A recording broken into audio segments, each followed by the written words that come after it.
Hi everyone, welcome to another episode of Mindset Adventure. I'm Tini, and the goal of the show is to bring you a fresh perspective on life and well-being while inspiring you to take action and do what you love. And today I'm here with Kellow-Webb, who's a transformational coach, mentor, trainer, speaker, and he's helping individuals and groups achieve their true potential. Hi Finn, welcome to the show. Tini, good to be here. Thank you for the invite, and I'm excited too. Let's see where this leads us. Well, Finn told me he specializes in helping entrepreneurs, business owners go past their fears and gain confidence and really, I was about to say, kick ass. So yeah, I said it. Sounds good to me. Yeah, so tell me, when it comes to fears, do you see something recurring, like a common fear that entrepreneurs, business owners have?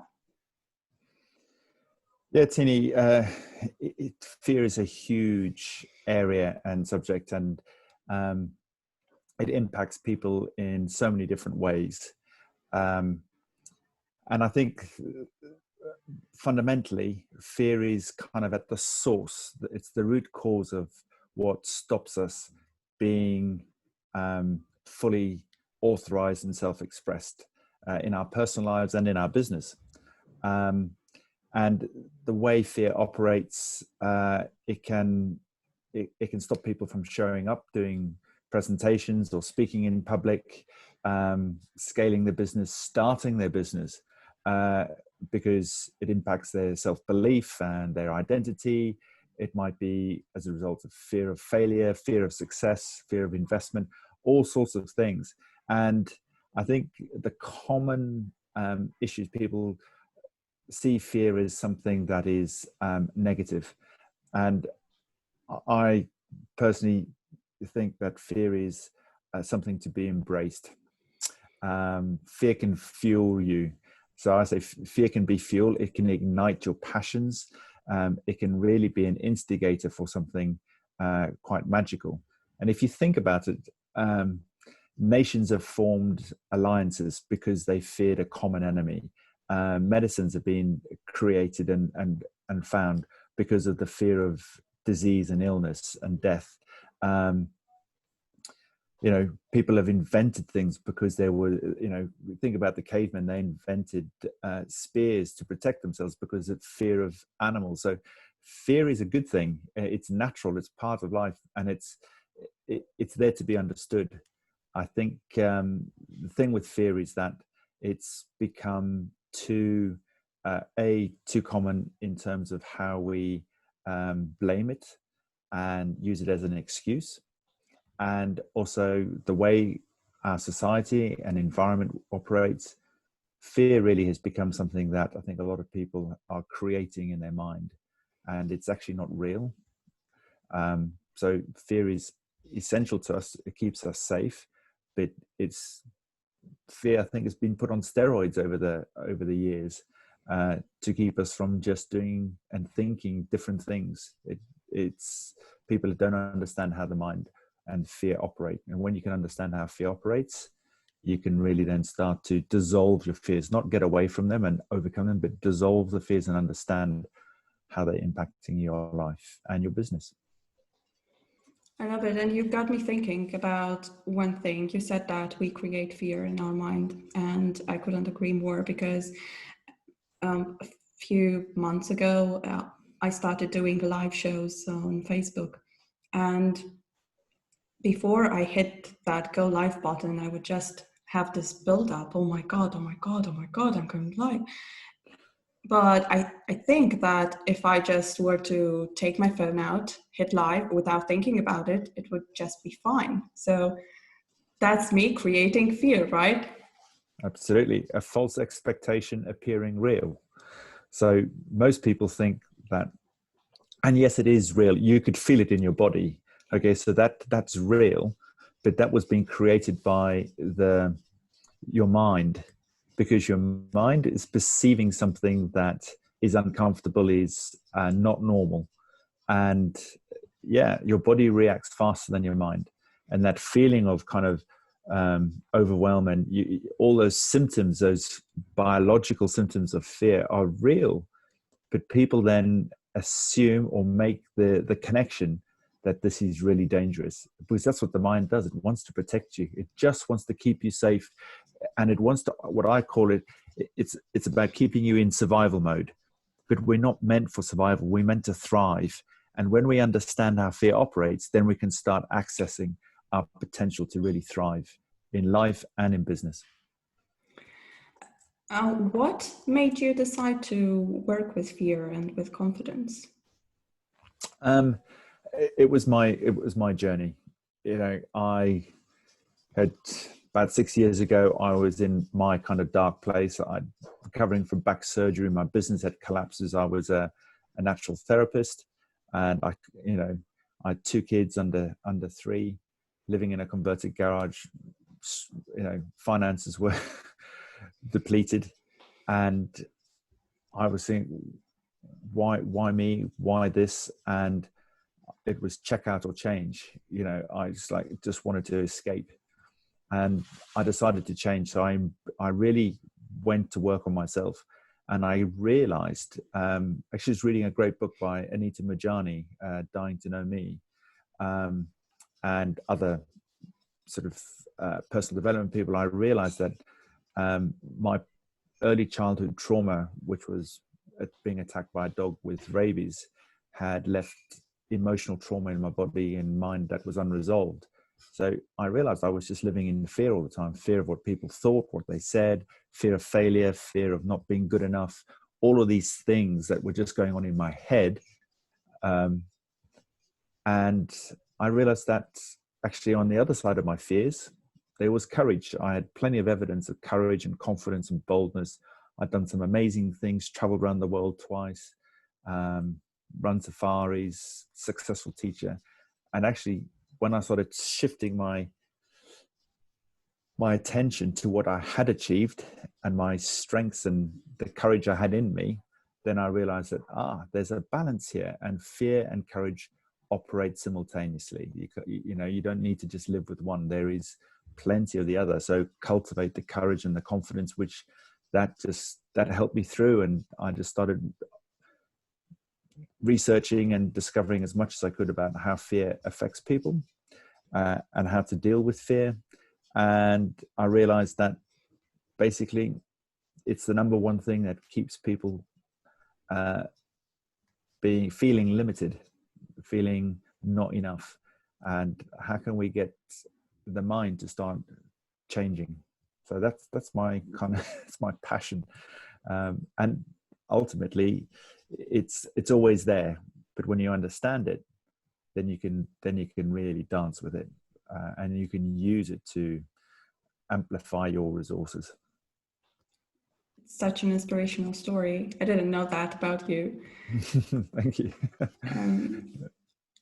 As you were talking, I was thinking, you said that you dance with fear and with everything else. So is it a matter of a balance, shifting the balance so you have more confidence, more courage, or is it eliminating fear altogether?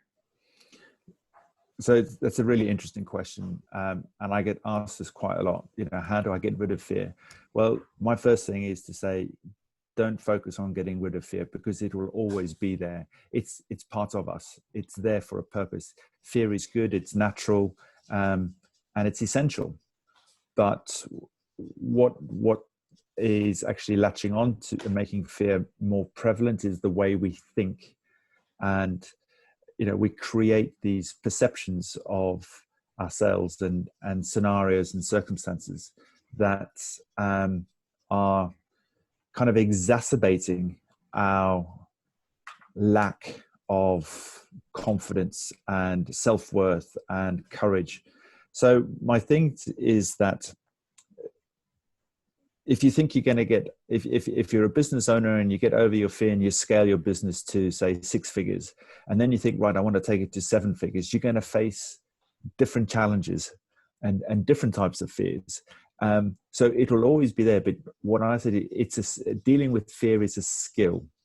Okay. And most of our fears are as a result of our mind practicing skills that don't serve us for a long period of time.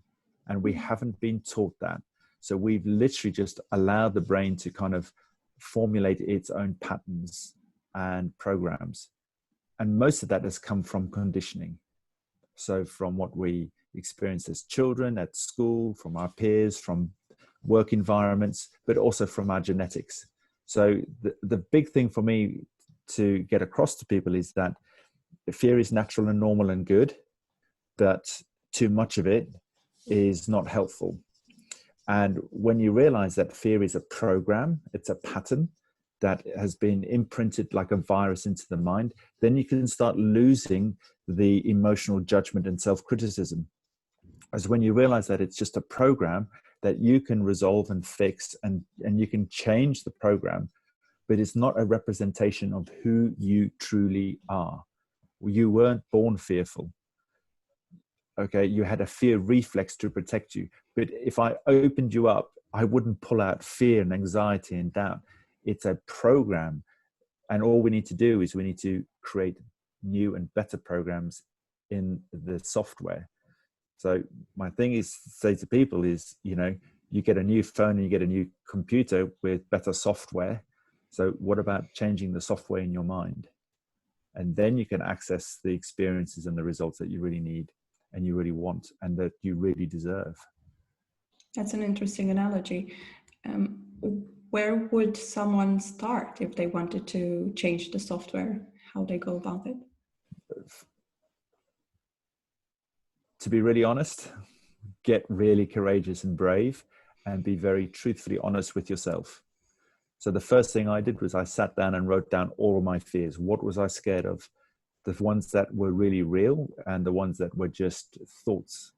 And I just listed them all and I just kept writing. And then I wrote down all the things that I'd experienced and achieved in my life that showed I was confident and courageous and bold, and risks I'd taken. And that was kind of the starting point. So I could see that there was actually, this was on paper and that was on paper. And then I could actually see what was true and what wasn't true. And most of our fears are not true. They're based on a narrative, a story that we tell ourselves.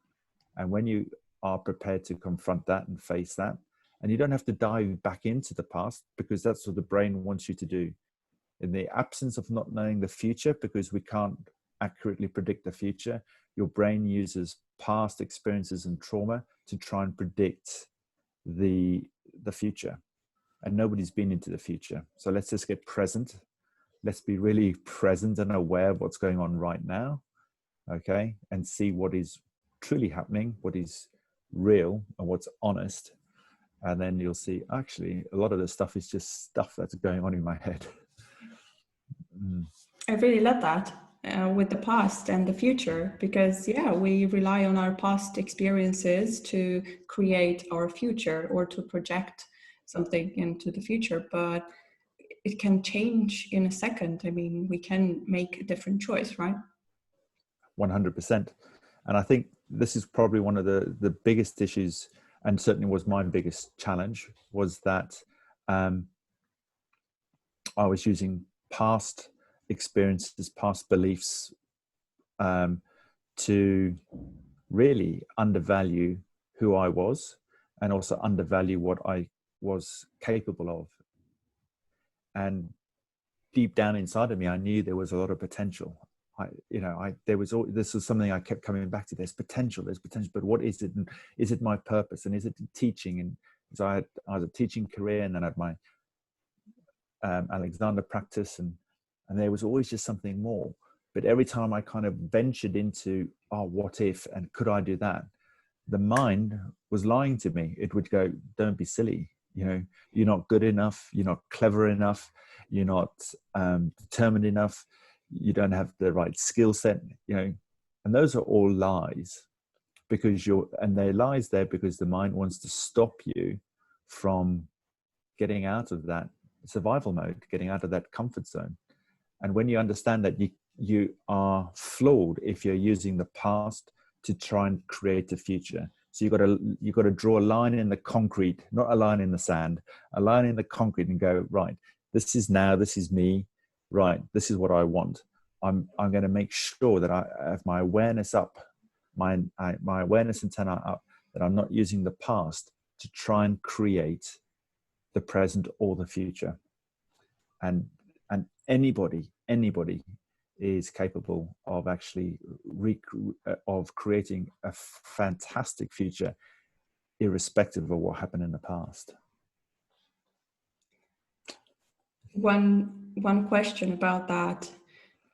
If someone, okay, let's say they figure out this and something clicks and they agree with everything that you're saying, and I'm saying they should, or maybe consider it, how would they stay on track? So they make a list of the fears, what makes them feel courageous and everything, evidence that they're courageous and stuff like that. How they maintain it? I mean, you know, sometimes when we make a decision, we are so motivated and we want to do everything, and we say, okay, when I wake up, I'm going to do this, and then they slowly fall back. Yeah, great question. And that's a challenge, isn't it? Because I have that still, you know, it's, I call it everyday courage. You know, everybody thinks of this word courage, that it's at the extreme of human endeavor. You know, you've got to be doing something really amazing and physical. Well, you know, I was quite badly depressed and so on. And I just say, I had the courage to get up every day and face the day and deal with what I had to do. And there are millions of other people who do the same, or they might not be feeling well, or, you know, life is going against them, but they face every day with, you know, kind of grim determination. And that is evidence that they've got courage, that they've got belief. And, you know, it's something that needs to cultivate. It's a skill. You know, you don't learn to juggle by doing it once. You've got to practice and practice and practice. And you've got to practice the skills. You've got to work on yourself. So surround yourself with great people who are going to support you. Do work on yourself every day. Do work that is going to enhance your health and your mindset. And it's a process. So people go, yeah, I'm so motivated, I'm going to achieve this. But where people go wrong is that knowing doing gap. You know, they know what they want, but it's the process of going through it. And that's possibly where you need somebody to mentor you, or you need somebody to guide you. You know, there's so much you can do, but it's your choice. It's your responsibility to redevelop that mindset and that thinking. And how many people do you know that have said, yes, I'm going to do that, and they haven't done it? Because they didn't wake up the following morning. They woke up with the old pattern. Okay. So you've got to really go to work on changing the patterns and do whatever it takes. And then, you know, have a great vision. Have a great vision of what you're capable of, or what you want, and find that in you. How would you find the vision? How would you create it? Just a few pointers of how to look at something. You know why I'm asking? Because it's funny, just before our conversation, I was doing my German homework because I'm learning German. And Right. I have a few exercises to do, and I was thinking, okay, I'm motivated, I'm going to start. And then I started translating a few words, and I found the text to be so hard. And then I was thinking, okay, I need to read it, I need to find words in the dictionary, I have to do this, I have to do this, and then I just stopped.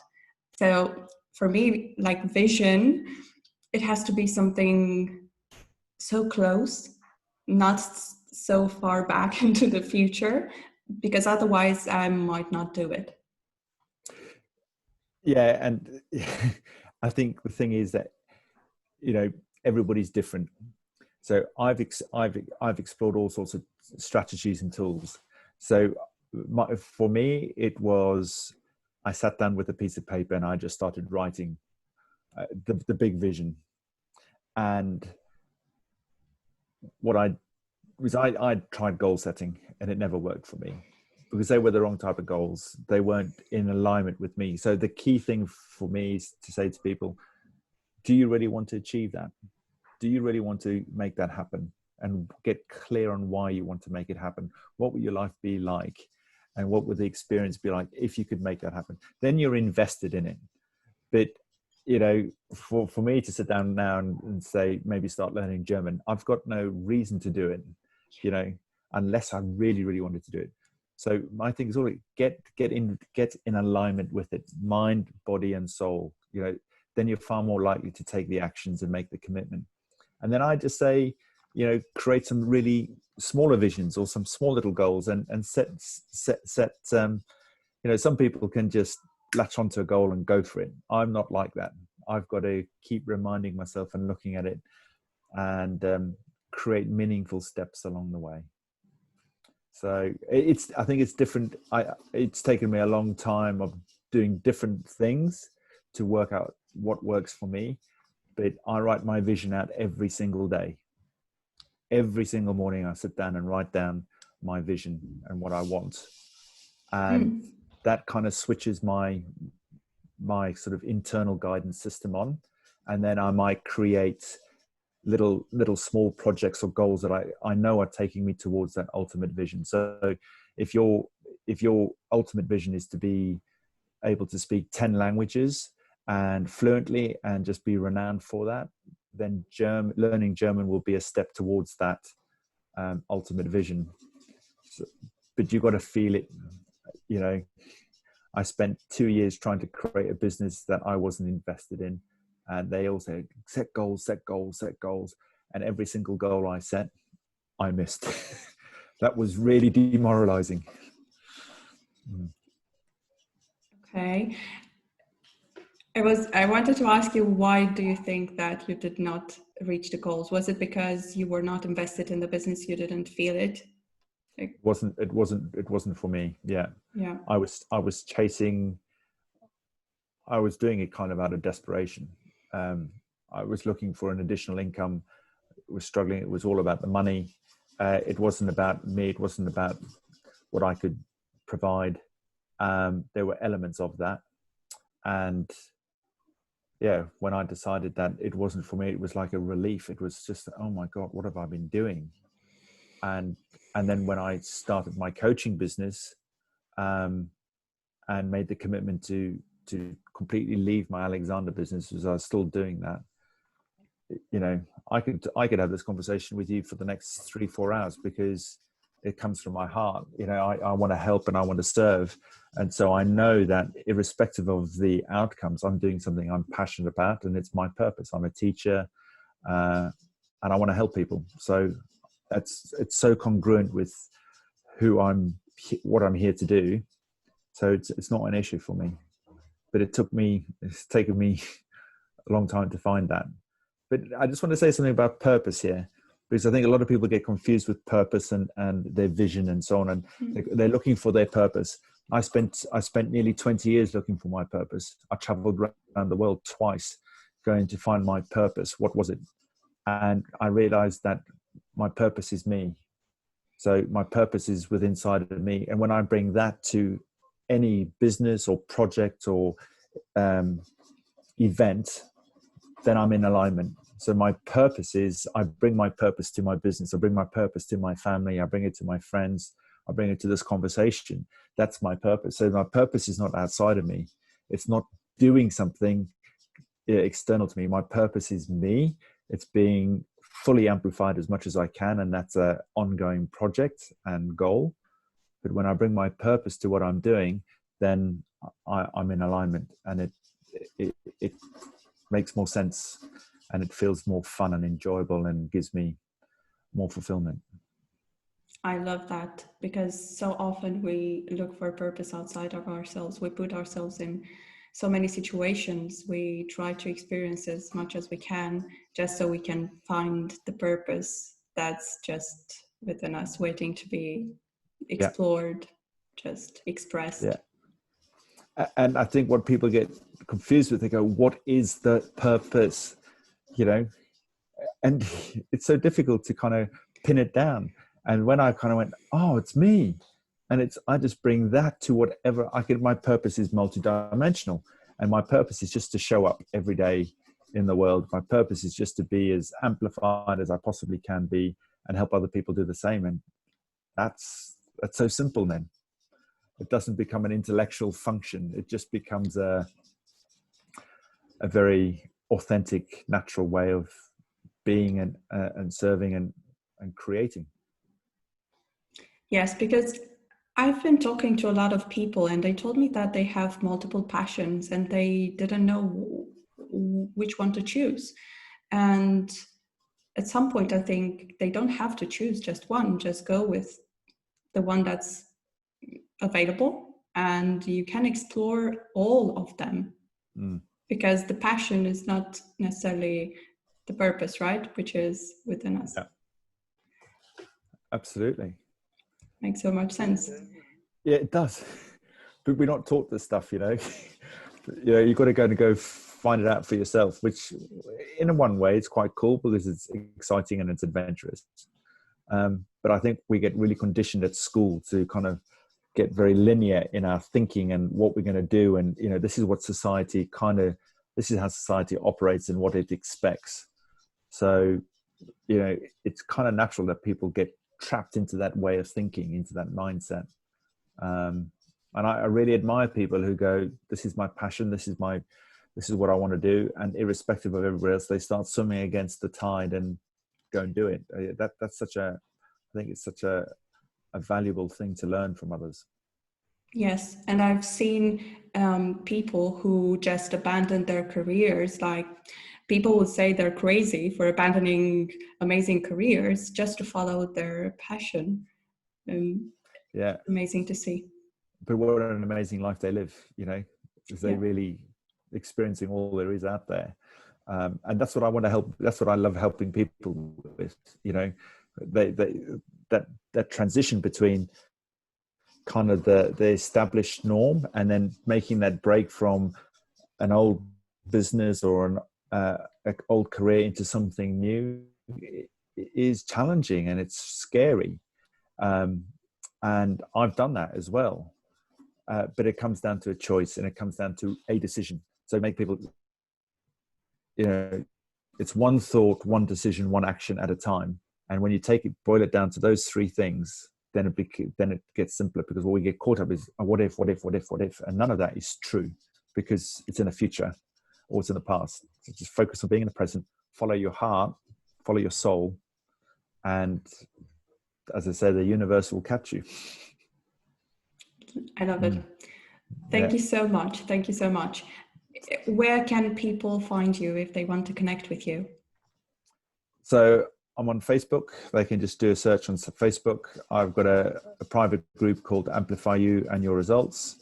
Or they can just go to my personal page, Kellow-Webb, and then my website, which is www.kellow-webb.com. Thank you. Do you have any parting words for everyone listening, watching?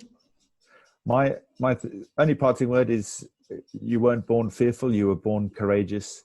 You were born to be magnificent, and go and be you. Thank you. Okay. All right, Tini. Thank you so much. Really, really enjoyed that. My pleasure. Thank you so much, everyone watching and listening. I'm Tini, and until next time, I'm sending you a big hug. Don't forget to subscribe to the channel if you want more interviews like this. And don't forget to have fun.